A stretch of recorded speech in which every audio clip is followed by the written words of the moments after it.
Hey guys, welcome to the last episode of Season 3 of Let's Talk with the Saw right here on Superlative Radio. This will be our last episode of this season, and Season 4 will start once Loki comes out. So look for that the second week of June, because Loki starts on June the 11th. So it's about a month. We'll get it up on like the 13th or the 14th or something, and our first show of that, so look for it then. If you've been watching all along, thanks so much for watching. Yes.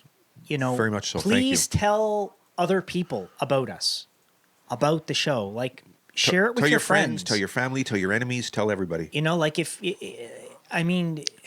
you're watching this and you're a fan, then I'm going to wager a guess that a lot of your friends are fans. I mean, that's generally what people have is things in common, right? Yep. So share this. Like, let people know that this is, this is what you watch and you think it's pretty cool. That said, we're going to be talking about Marvel's Assembled Episode 2, which is the documentary show that they are making on each of the Disney Plus Marvel shows. So this is the second episode based on Falcon and the Winter Soldier. And we did the first one for WandaVision when they aired that at the end of WandaVision. And now we're going to do the one for Falcon and the Winter Soldier. So this basically, if you haven't seen it, this show, Marvel's Assembled, goes into the making. It's a documentary on how they made the show. Behind the scenes footage, all kinds of really cool things. How they digitally did things to make things this way or that way. Cool. And, so if you haven't watched any of this Marvel's Assembled stuff, it's on Disney Plus. There's only 2 episodes right now, one for WandaVision, one for the Falcon and the Winter Soldier. And so check it out because it's really cool. Very interesting, to say the least. Yeah, and I mean, we'll talk about some stuff, but I don't imagine it would be huge spoiler stuff. I mean, it might be, but again, just so you know, there could be spoilers for it if you're going to watch it. Be ready. Yeah. So I watched it last night. I watched it. So it was fresh in my mind. I think I watched it Saturday night, actually. Yeah. But it was pretty cool. Yeah. Actually, we're a little late getting this up, but that's okay. It showed, one of the things it showed was all the different locations that they were going to go to. They went to Puerto Rico. But COVID put a bit of a damper in it. They weren't able to do everything they wanted in Puerto Rico because of earthquakes. COVID put a big dampener on them going to Prague. Yeah. And it took them a couple of times to get into Prague to finish things. And you can see, like, as they're filming, all the people behind the scenes are, all wearing masked. masks, Like, it really was. And they were talking a lot about how they were dealing with that aspect and how they were trying to get into, like, Prague when... Prague was not, like, Czechoslovakia or whatever. Is that where Prague is? Whatever. Wasn't showing the same kind of numbers and things of COVID that the U.S. was, so they were hesitant about letting people in. And anyway, so it's amazing. Just unbelievable. And you get to see how they, how they pretty much made different things, how they came up with different ideas. They go into each of the characters a little and talk about their journey through the show. They do that with Bucky. They do it with Falcon. They do it with. They show picture or scenes of, like, the old movies, the older scenes and whatever, just to to make the perspective, give it. It's amazing, really. Yeah. Prague's where there, Marky G. Czech Republic. There you go. Yeah. So they they showed little tidbits on everything, and they showed how the movies have tied into what's going on now and where these characters may go in the future, which is pretty cool. They showed how they did certain scenes, like the fight scene on top of the trailer trucks. Yep. How they did that, and now they had to see the stuntmen practicing the fight scenes out. Yep. And how they were doing it. It's really cool. It is. And really... how when they couldn't get to certain places that they needed to, like they couldn't get into Germany, so they had to do it with one road kind of behind them and then superimpose Germany behind it. Like, it was really cool. They showed all about how... you got to love green screen. What wasn't green screen? No, but there was, like, there was green screen. Yeah, but for when he was on all the wires and he was doing, there's a lot of green screen behind. The wings are not part of the actual costume. Which I actually kind of thought they had wings. I didn't actually know that all the wings were digitized, but Yeah, but and then the those guys in CGI, the and then they first- put him in it, and they do that. It's just those amazing the first things they do. guys that were on those things, those suits flying Yeah, through the yeah. canyons, like they actually had real Yeah, people oh, do yeah. that, and they had cameras on them. That's So it right. was Yeah, with freaking the GoPros phenomenal. and doing the whole thing, it was amazing. It yeah. was really cool. They also showed. They also showed how with the new Captain America suit for Sam, they talked about how suits when they're made don't react on film the way that you That's right. necessarily want them to. So they have to go in each frame and they have to digitally That's right. take Enhance certain it or do things whatever. out Yeah, and that's right. fix it, because like if Sam turned his head, the fabric would bulge, so you could. They don't want that. They want it to just look smooth, like it doesn't move when he moves. That's like right. It's amazing how it's they really do all this cool stuff. how they do it, and they pulled that suit right out of the comics. They explained how they did that. Yeah, why they they showed did it that actually. way. Showed the old comic Yeah. scene. Yeah, They talked about all of the different characters, like I said, throughout it, why they were where they are, why they. it was kind of like a history lesson too. It was you know, really so freaking yeah. sharp. I mean, they explained how like Carly Morgenthau was like in the comics. That's why I was having a hard time trying to peg where they were getting her from, because I was like, I don't remember a Carly Morgenthau in the comics. I thought to myself, like, the Morgenthau name sounds familiar, but I wasn't sure because they were calling it Carly. Yeah. Well, it turns out the character's actually a guy. Yeah. Because they talked about that, and I was like, "Oh, right, that's what they did." I forgot they gender swapped it. Yeah. But yeah, so they did show the history of that character and where they got the idea for that from.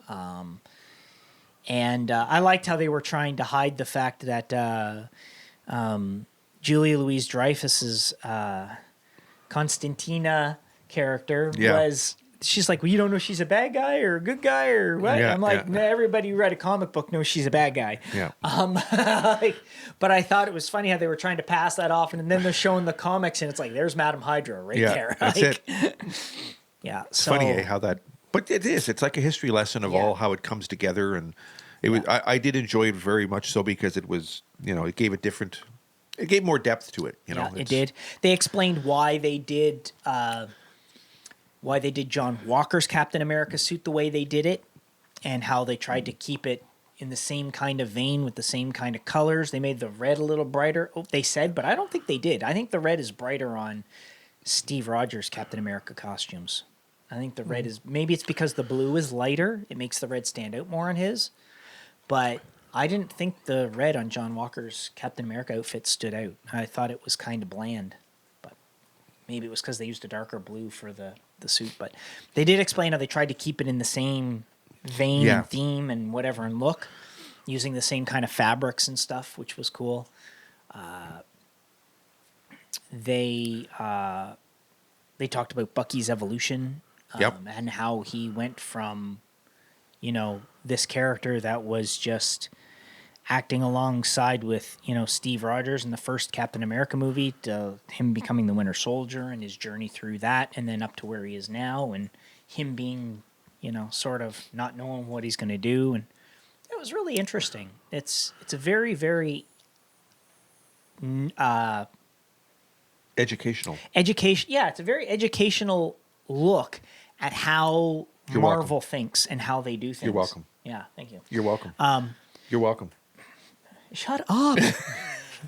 But yeah, like it really is. It's an educational look on how Marvel thinks, and oh, by the way, you're welcome.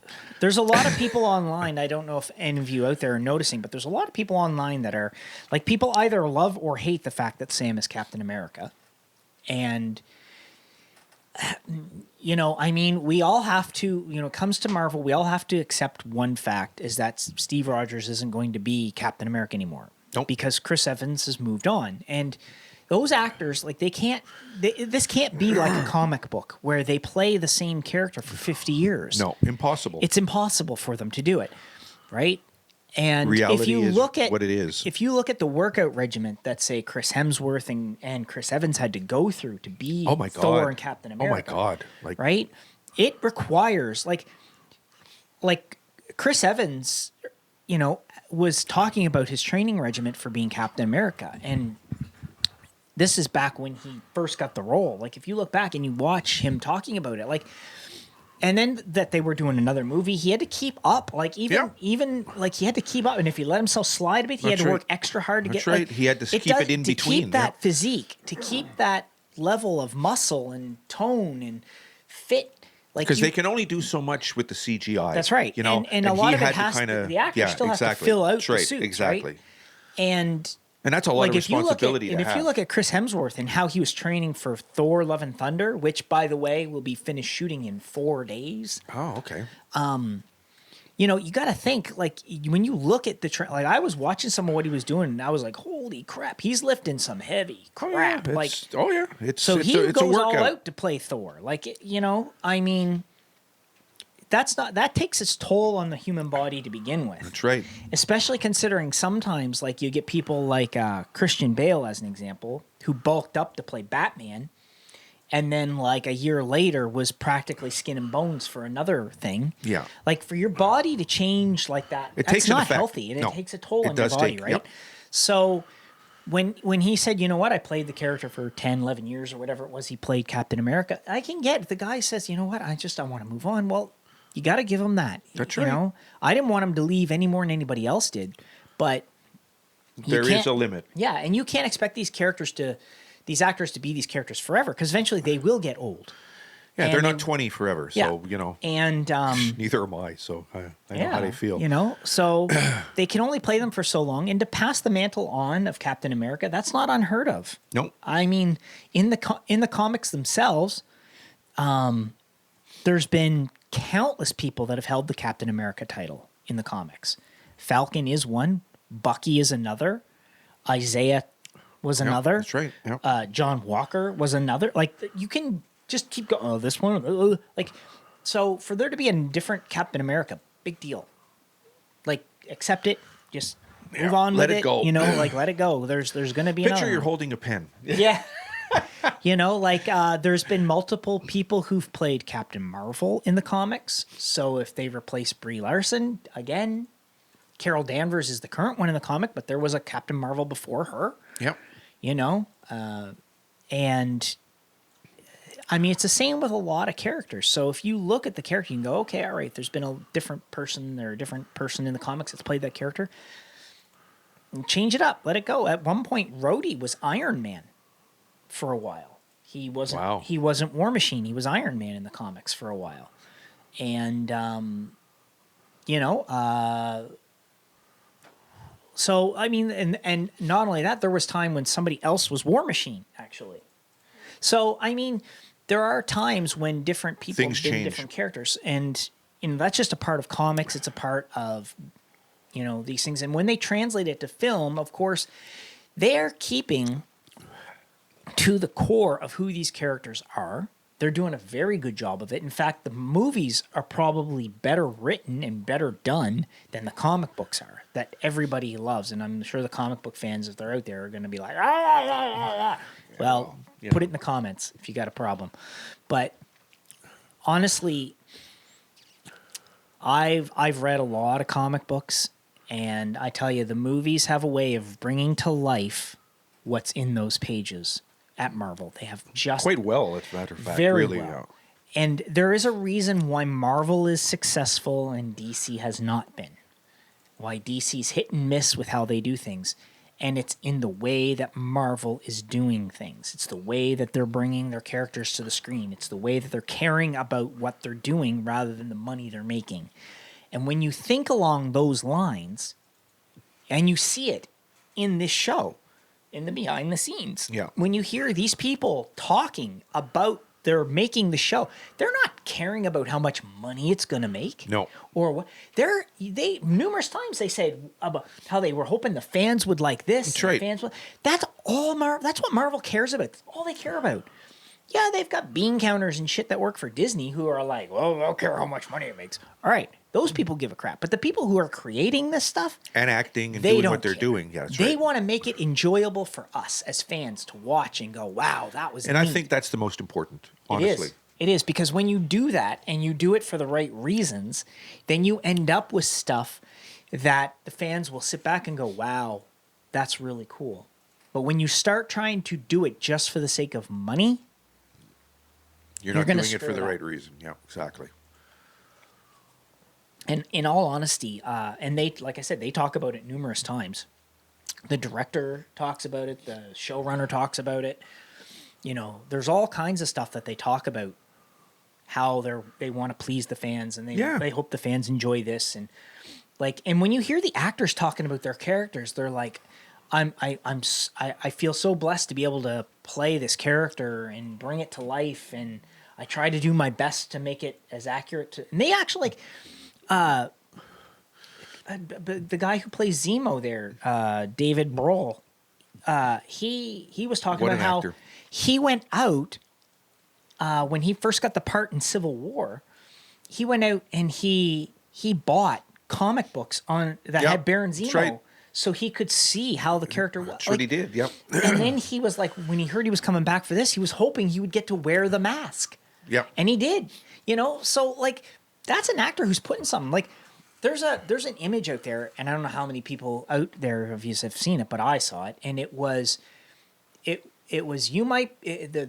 saying on it was, you might be a fan or you might be cool or something, but you'll never be Benedict Cumberbatch cool, dressed as Doctor Strange in a comic book store in New York buying Doctor Strange comics.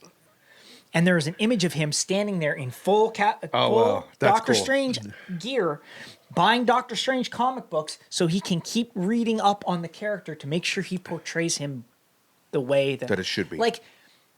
That's commitment. Yeah. You gotta admit, that's commitment. Like I said with Chris Hemsworth and his workout for Thor and how he's trying to, that's commitment to the role. I mean, right. when you look at when he first played Thor in the first Thor movie compared to how he was bulked up in Infinity War, there was a whole different level of how toned he was. So, I mean, you got to look at these guys and these girls that are playing these characters and go, You got to give them their due. Give them their due. They're putting their all into it. Scarlett Johansson talked about on a thing I watched for Black Widow for the movie coming out, and she was talking about, the research she did when she was first offered the Black Widow part, and how she read the comic. So many of them sit down and they read the comics and they do this and that. I mean, well, they want to know what they're portraying. Let's face it. and they want to do it well because that's what they care about, right? Exactly. And that's their job, and I can't blame them a bit. So, I mean, this show will show you how these people look and think about the characters, about the scenes, about the sets, how they made everything. Yeah. There was even one thing where they had to make the inside of something look like where they had shot outside footage because they couldn't go back to that location and shoot outside because of COVID, or shoot inside. I mean, there's so much of that they do, and it's so cool to see that, hey, this is what they're doing. This is the level of detail they're trying to do. This is what they're trying to portray. It's amazing. And I can't just I look at it and I'm like, wow, that's just so cool. Yeah, I enjoyed it. I really did. So I really truly, as someone on the other side of the fence, I can tell you you'd really enjoy it. It's really I good. mean, it's good. If you like documentaries, it's a good documentary. If you like Marvel Comics, it's great for that. If you like Falcon and the Winter Soldier, it's great for that. It's just an overall really entertaining show to watch. Fly on the wall perspective. So you can see, and then they talk about when the Wakandans come, and they talk That's about right, they did, yep. how they did the fight scene, and the guy who played Lamar, he was like, those were real spears. Yeah. You see the girl shooting and doing when they're the whole thing. It's there. The spears, he's like, you got to be like, because that's a real spear. They're not. That's not just CG. That was an actual prop. Yeah. And that's really something. So. And I loved watching them off camera, sort of laughing and joking together and doing. I mean, you could see there was some camaraderie there, and it shows through the through the movie, obviously. But it was really nice to see that Well, I like how the showrunner, he talked about how they looked at all the different like buddy cop movies. Yeah. And he was like, you got 48 hours here, you got another 48 hours here, you got your Lethal Weapons here, you got your They tried to you got keep your it Rush here. Hour here, Yeah. but we want it right around Yeah, the Rush Hour, right? Yeah. The Lethal Weapon. Yeah. And when you look at the scenes with Bucky and Falcon, You could see that. you can almost see Murdoch and Riggs. Riggs. You can almost see that dynamic. Murtaugh and Riggs. Yeah, you can almost see that dynamic between them. Yeah. Oh yeah. Like it's they did a really good job of it. I love the Lethal Weapon movies. Me too. And I mean, when you sit and go, they pretty much pegged it. They did a good job. It was really cool. So I think they It was. They did. I know I that said well. Murdoch because I was thinking of Matt Murdock as well, who of course Daredevil. It's Murtaugh, but it's okay. And there's another thing that says he's going to be making a cameo in the upcoming. He was on set, I guess, of the She-Hulk show. Okay. As they're filming the She-Hulk show. Okay. And since that's a legal comedy, he's going to make an appearance there. And there's also rumors that he may be in Spider-Man: No Way Home. So when it comes out this year.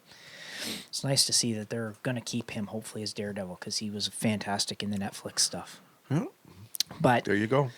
I mean, if you haven't seen this, check it out. It's really cool. If you haven't watched Falcon and the Winter Soldier because you were waiting for the whole thing, well, man, Do it now. do it. Like, it's 6 hours well invested. I would say so. Just the stuff that they do. And then you watch this and see how they actually made it look so real. I know. It's like, wow. They really They are did a great good. job. And But there it is in a nutshell. they've got some fantastic people that work on these shows. Very talented people, to say the least. Yeah. And I mean, there's a lot of stuff coming out, and people are saying, oh, well, this is going to be the nail in the coffin for Marvel because it's going to suck or whatever. And it's like, there are some things that Marvel has done that I'm not too keen on, but nothing that I hate, and nothing that I would say isn't at least on par with the best stuff DC's done. So when I look at it and people are like, well, you got to give them credit. They've taken characters like a lot of people seem to think that the upcoming Ms. Marvel is going to be a failure of a TV show for Disney Plus because it's, I mean, the young girl that's playing Ms. Marvel in it is Pakistani, and What's wrong with that? people have their issues with it. They have issues with the character in the comics. And then they're talking about how they're going to do Ironheart, which is a young black girl who steals some of Tony Stark's tech and makes her own Iron Man suit. And people are bitching about that. And it's like, again, I understand that you may have problems with these comics, but you got to remember, before Guardians of the Galaxy came out, nobody knew who they were. Like, you might say, oh, I knew who they were. I'm a huge comic book nerd. Yeah, okay. Yeah, you can go, well, Rocket Raccoon's been around since the 70s. Sure, you can say that. But how many people knew who he was? How many people knew who Groot was? Or Star-Lord? I mean, I knew these characters existed, but I didn't even know they were the Guardians of the Galaxy. And I'm a comic book fan, and I'm someone who read a lot of comic books, because the last time I read comic books with Guardians of the Galaxy in them, it was when Jim Starlin was doing the Guardians of the Galaxy back in the 90s, and that was a completely different team. So I don't know Guardians of the Galaxy as they are portrayed in the movies from comics. I only know the movie versions of them, and those movies did amazing. They're huge. I remember people were saying to Marvel, they were like, "You're seriously going to make a movie with a talking raccoon and try to make it believable?" And they did it. So there you go. I mean, they took a character like Ant-Man, who at one point they thought would never be able to helm his own movie, has now had 2 and a third one on the way. Don't doubt anything. So, I mean, you can look, I don't think, you may go, oh, that's a lame character. I'll bet you if Marvel took Plastic Man from DC, which is admittedly a ridiculous character, I bet you they could make it cool. Just because I have that level of confidence in what they do, because I haven't been seriously disappointed. I've been disappointed here and there with things they've done, but I've never been seriously disappointed at anything they've done yet. And That's pretty good, actually. yeah, I mean, don't get me wrong. Not all the stuff is perfect. Well, nothing is, but And, you know, I get that, you know, people have their issues with things because they don't want change or whatever, but, you know, Marvel's been able to pull off comic accurate costumes on screen, make them look believable, make the characters believable, make it fit into a real world application like we have. Like, you know, I'm willing to give everything they do the benefit of the doubt. And I will be honest, if I don't like something, I will say it.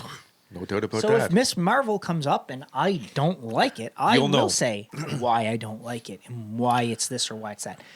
But you can't, like, there was one person I read, they were commenting about the Ironheart thing, and they were commenting on the fact that Ironheart was a 12-issue series and they stopped making it. Well, why would they make a, you know, well, again, just because it might have failed as a comic book doesn't mean it won't appeal to the wider movie audience.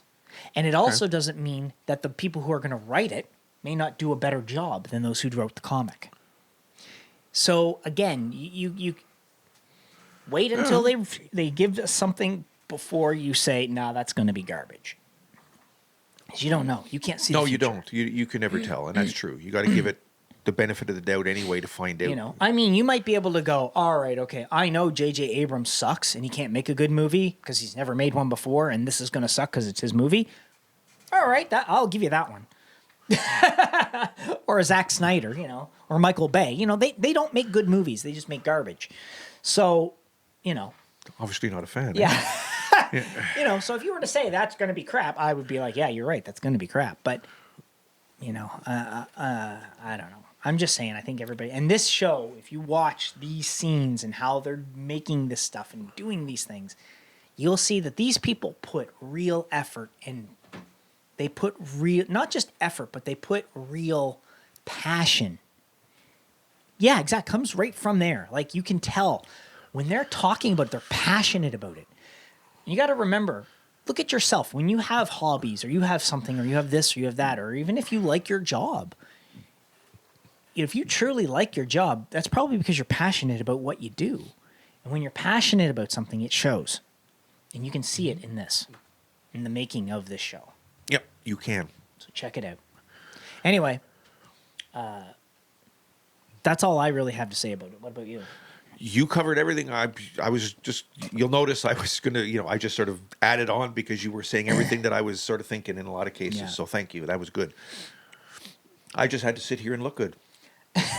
Couldn't even do that. Anyway, okay, so now that we're I done love you making too. Thank you. now that we're done making jabs at each other, you know, really, guys, thanks so much for watching. And like I said, be sure to stay tuned for season 4. It's a good thing we get along. Because season 4, you're going to notice some definite changes with the. He's got some good ideas for season 4. Yeah, you're going to notice some very different changes with our set and how we're going to do things. And so it stick should be around pretty for that cool. because that's going to he came up with some good ones this time. So And you know, yeah, I thought the ideas I had for season 3 were that's good. right, exactly. So, now what you're I'm gonna taking it do- to a whole other level. Yeah, So it'll be cool. it's So- good. So and that'll yeah. start with Loki on June the 11th. So Look that forward to that. weekend, It's going to be just fun. It's going to be a lot of fun. Keep tuned, and don't forget to tune in for Loki because it's going to be awesome. Yep. And we will see you guys then. Don't forget to like, share, and subscribe. Comment below. You know, commenting and liking our videos tells the YouTube algorithm who to share this stuff with.